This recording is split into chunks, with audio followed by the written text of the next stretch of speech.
मित्रों नमस्कार। मित्रों, आज की इस वीडियो में हम बात करेंगे उत्तर भारत के एक प्रमुख राज्य छत्तीसगढ़ के बारे में। मित्रों, छत्तीसगढ़ भारत के धान का कटोरा भी कहा जाता है। मित्रों, किसी समय में यहाँ पर छत्तीसगढ़ हुआ करते थे, जिससे इसका नाम छत्तीसगढ़ पड़ गया।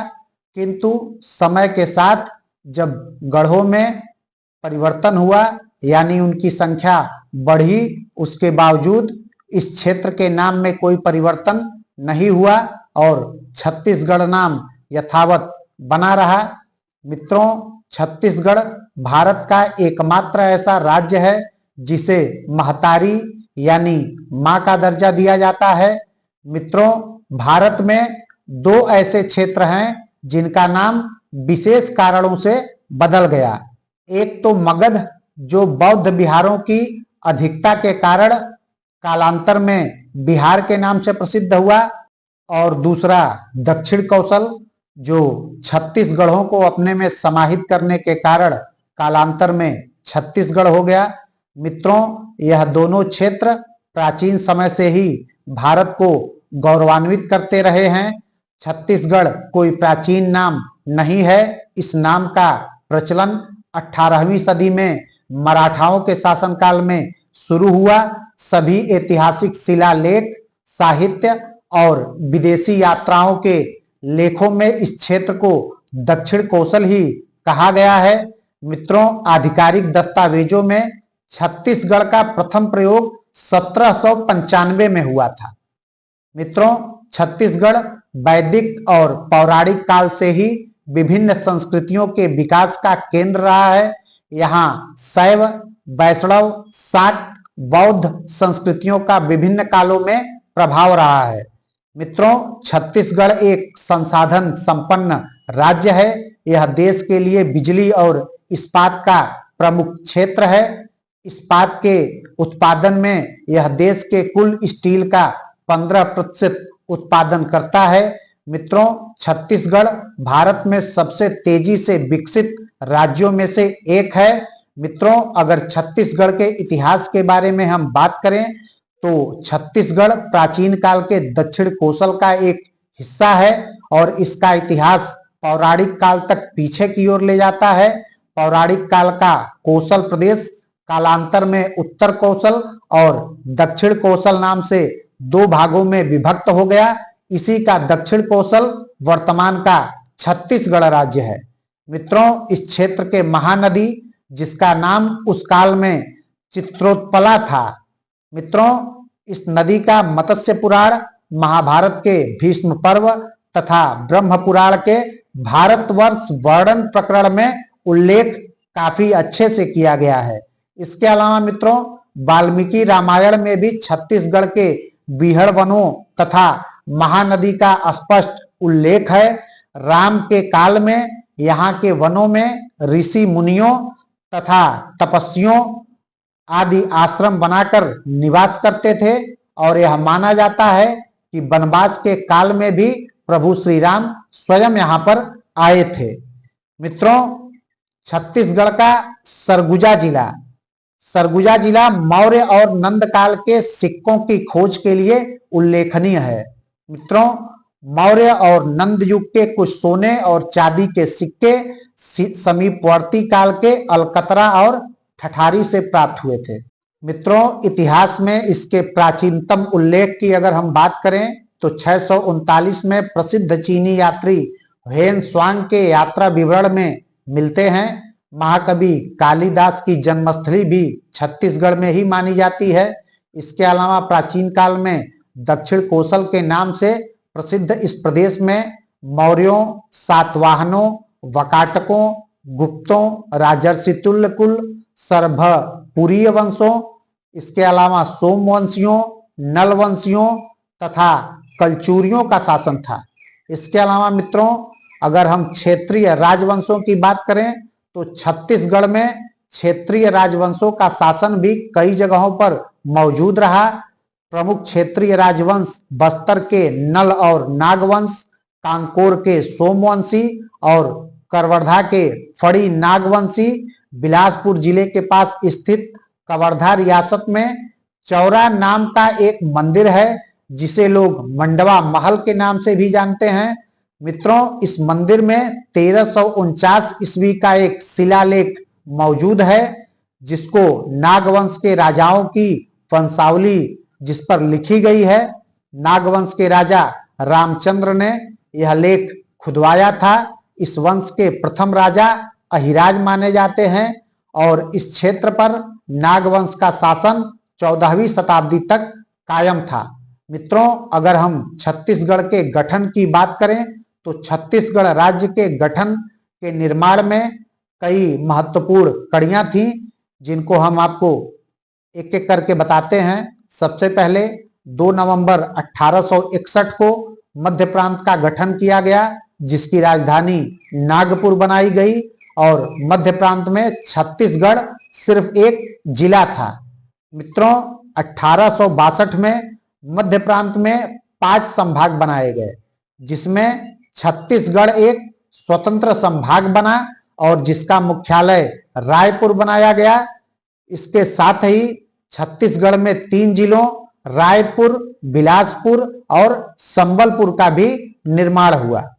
इसके बाद मित्रों 1905 में जसपुर, सरगुजा, उदयपुर, चांग भकाट एवं कोरिया रियासतों को छत्तीसगढ़ में मिला दिया गया तथा संबलपुर को बंगाल प्रांत में मिला दिया गया। इसी वर्ष छत्तीसगढ़ का प्रथम मानचित्र बनाया गया। मित्रों, अगर हम 1918 में बात करें तो 1918 में पंडित सुंदरलाल शर्मा ने छत्तीसगढ़ राज्य का स्पष्ट रेखा चित्र अपनी पांडुलिपि में खींचा। अतः इन्हें छत्तीसगढ़ का प्रथम स्वप्न दृष्टा व संकल्पनाकार कहा जाता है। मित्रों, 1924 में रायपुर जिला परिषद ने संकल्प पारित करके पृथक राज्य छत्तीसगढ़ की मांग की थी। इसके बाद मित्रों 1939 में कांग्रेस के त्रिपुरी अधिवेशन में पंडित सुंदरलाल शर्मा ने पृथक छत्तीसगढ़ राज्य की मांग को और जोर शोर से उठाया। उसके बाद 1946 में ठाकुर प्यारेलाल ने पृथक छत्तीसगढ़ मांग के लिए छत्तीसगढ़ शोषण विरोध मंच का गठन किया जो कि छत्तीसगढ़ निर्माण हेतु प्रथम संगठन था। इसके बाद मित्रों 1947 में आजादी के बाद छत्तीसगढ़ मध्य प्रांत और बरार का हिस्सा बन गया। उसके बाद मित्रों 1953 में फजल अली की अध्यक्षता में भाषाई आधार पर पुनर्गठन आयोग के समक्ष पृथक राज्य की मांग की गई। 1955 में रायपुर के विधायक ठाकुर रामकृष्ण सिंह ने मध्य प्रांत के विधानसभा में पृथक छत्तीसगढ़ की मांग रखी जो कि प्रथम विधायी प्रयास था। मित्रों 1956 में डॉक्टर खूबचंद बघेल की अध्यक्षता में छत्तीसगढ़ महासभा का गठन राजनांदगांव जिले में किया गया। इसके महासचिव दशरथ चौबे थे। इसी वर्ष मध्य प्रदेश गठन के साथ छत्तीसगढ़ को मध्य प्रदेश में शामिल किया गया। मित्रों 1967 में डॉक्टर खूबचंद बघेल ने बैरिस्टर छेदीलाल की सहायता से राजनांदगांव में पृथक छत्तीसगढ़ हेतु छत्तीसगढ़ भ्रातृत्व संगठन का गठन किया जिसके उपाध्यक्ष द्वारिका प्रसाद तिवारी थे। मित्रों 1967 में शंकर गुहा नियोगी ने पृथक छत्तीसगढ़ हेतु छत्तीसगढ़ मुक्ति मोर्चा का गठन किया। 1983 में शंकर गुहा नियोगी द्वारा छत्तीसगढ़ संग्राम मंच का गठन किया गया। पवन दीवान द्वारा पृथक छत्तीसगढ़ पार्टी का गठन किया गया। 1994 में तत्कालीन साजा विधायक रविंद्र चौबे ने मध्य प्रदेश विधानसभा में छत्तीसगढ़ निर्माण संबंधी अशासकीय संकल्प प्रस्तुत किया जो सर्वसम्मति से पास हो गया। मित्रों 1 मई 1998 को मध्य प्रदेश विधानसभा में छत्तीसगढ़ निर्माण के लिए शासकीय संकल्प पारित किया गया। मित्रों 25 जुलाई सन 2000 को भारत के पूर्व प्रधानमंत्री श्री लाल कृष्ण आडवाणी ने लोकसभा में विधेयक प्रस्तुत किया। 31 जुलाई 2000 को विधेयक लोकसभा में पारित हो गया। फिर 3 अगस्त 2000 को राज्यसभा में विधेयक पेश किया गया और 9 अगस्त को राज्यसभा में विधेयक पारित हो गया। इसके बाद 25 अगस्त 2000 को तत्कालीन राष्ट्रपति KR नारायणन ने मध्य प्रदेश राज्य पुनर्गठन अधिनियम का अनुमोदन किया।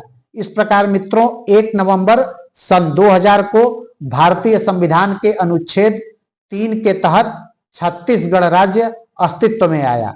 मित्रों छत्तीसगढ़ का निर्माण मध्य प्रदेश के 3 संभाग रायपुर, बिलासपुर एवं बस्तर को मिलाकर किया गया, जिसमें कुल 16 जिले, 96 तहसीलें और 146 विकास खंड यानी ब्लॉक थे। मित्रों प्रदेश की राजधानी रायपुर को बनाया गया तथा बिलासपुर में उच्च न्यायालय का स्थापना की गई।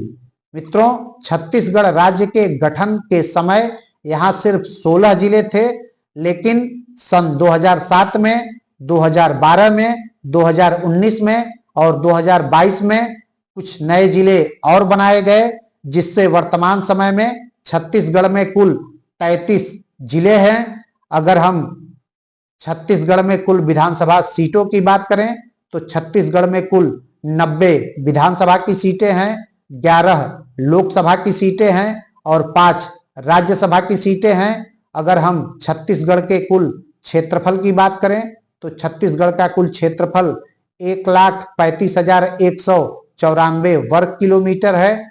अगर हम जनसंख्या की बात करें तो 2011 की जनगणना के आधार पर छत्तीसगढ़ की जनसंख्या लगभग 2.25 करोड़ के आसपास है।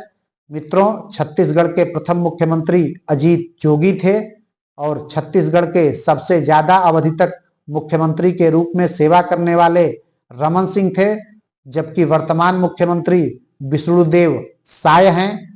मित्रों अगर हम छत्तीसगढ़ के पड़ोसी राज्यों की बात करें तो छत्तीसगढ़ के उत्तर में उत्तर प्रदेश, उत्तर पश्चिम में मध्य प्रदेश का शहडोल संभाग, उत्तर पूर्व में उड़ीसा और झारखंड, दक्षिण में तेलंगाना, आंध्र प्रदेश और पश्चिम में महाराष्ट्र राज्य स्थित हैं। मित्रों यह प्रदेश ऊंची नीची पर्वत श्रेणियों से घिरा हुआ घने जंगलों वाला राज्य है। यहाँ साल, सागौन, साजा, बीजा और बांस के वृक्षों की अधिकता है। छत्तीसगढ़ क्षेत्र के बीच में महानदी और उसकी सहायक नदियां एक विशाल और उपजाऊ मैदान का निर्माण करती हैं, जो कि 80 किलोमीटर चौड़ा और 322 किलोमीटर लंबा है। समुद्र सतह से यह मैदान करीब 300 मीटर ऊंचा है। इस मैदान के पश्चिम में महानदी तथा शिवनाथ का दोआब है। धान की भरपूर पैदावार होने के कारण इसको धान का कटोरा भी कहा जाता है। मित्रों धान यहाँ की प्रमुख फसल है। इसके अतिरिक्त गेहूं, तिलहन, ज्वार, दालें, मक्का, गन्ना, तिवरा, अरहर आदि फसलें भी उगाई जाती हैं। मित्रों छत्तीसगढ़ में अगर हम प्रमुख खनिज पदार्थों की बात करें तो कोयला, लोहा, चूना पत्थर, बॉक्साइट, डोलोमाइट, हीरा, सोना, क्वार्ट्ज, बेरिल, ग्रेनाइट व कायनाइट हैं।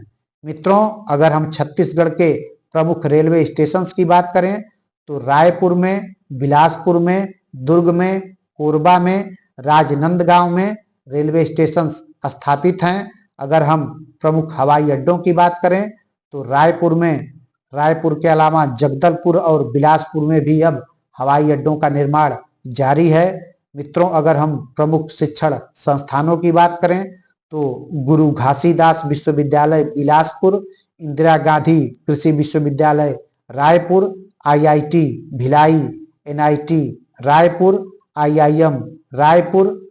अगर हम प्रमुख उद्योग धंधों की बात करें तो मित्रों इस्पात, सीमेंट, इंजीनियरिंग, फैब्रिकेशन, खाद्य प्रसंस्करण, रसायन, प्लास्टिक, भवन निर्माण सामग्री, वनोत्पाद पर आधारित कारखाने यहाँ पर स्थापित हैं। अगर हम छत्तीसगढ़ की प्रमुख नदियों की बात करें तो मित्रों महानदी इंद्रावती, खारून, खसरदा, ईब, शंख, शिवनाथ, पैरी, अमनेर और गुडरा ये कुछ प्रमुख नदियां हैं। मित्रों आज की इस वीडियो में हमने आपको छत्तीसगढ़ के बारे में विस्तार से बताने का प्रयास किया। मित्रों, आज के लिए इस वीडियो में इतना ही।